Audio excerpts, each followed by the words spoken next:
of the room, he was regrouping his forces beneath a sergeant portrait of his father.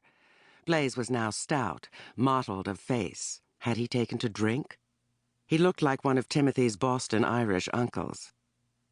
To the troops attending him, Blaise was laying down the law, as befitted the publisher of the Washington Tribune, which was still the Washington newspaper, despite the efforts of Sissy Patterson, whose Times Herald, published in bumpy tandem with William Randolph Hearst, was only just, at last, making a profit. Sissy was standing beside Blaise. She was almost as red-faced as he, and even across the room, Timothy could hear the growl of her laughter. Sissy was a reluctant supporter of the Roosevelt administration, while Blaise had been, more often than not, a critic of the New Deal. But on September 1st, Germany had invaded Poland. 2 days later, England and France had declared war on the aggressor, and the New Deal was history. There was now only one issue. Should the United States cease to be neutral and help finance England in the war against Germany?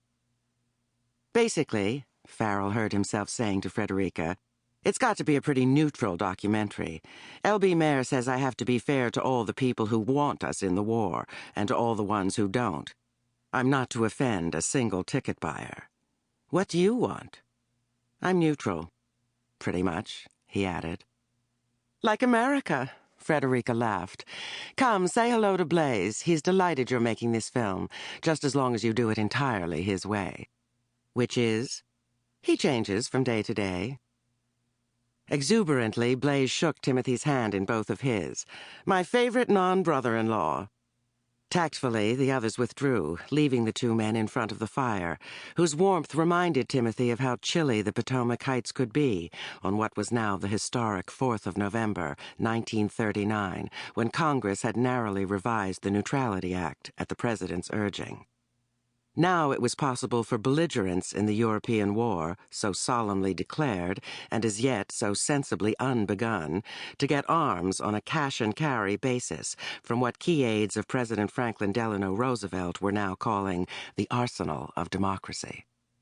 He's going to get us into this thing, I know it. He thinks he's another Wilson, as if the original wasn't bad enough, Blaise said. I thought you and the Trib are for helping the Allies against Hitler. Blaise's eyes scanned the room as though looking for someone. Well, yes, if it comes to that. But the real enemy isn't Hitler. As a one-time secret convert from Catholicism to Marxism, and then onward to nothing, Timothy mentally timed Blaise's familiar hymn, currently being chanted by every other American grandee. The real enemy of the United States, and of God himself, the two being identical and indivisible, was not Hitler and Nazism, but Stalin and his irresistible creed, calculated to enthrall the world's mindless masses, godless communism, which would take away everyone's money. You'll be seeing Caroline, I suppose, Blaise said, if I get to France on this trip. Actually, if the budget was sufficient, Timothy did want to interview Caroline at home in Saint-Cloud-le-Duc, the 17th century chateau where she and Blaise had grown up. Fate had so arranged matters that each was born to a mother who had died shortly after giving birth, first to Blaise and then, 2 years later, to Caroline, whose famously beautiful mother was daughter to an illegitimate son of Empire-Burr. Timothy had always wanted to make a film about Burr, who had chosen to take his stand at such an illuminating right angle to American history. But, unfortunately, no studio would touch the story of a man mistakenly thought to be a traitor. The young assistant director approached Timothy. We're all set up in the library, Mr. Farrell. Timothy gave the assistant director his list of those who had agreed to speak to camera for and against American participation in the European war.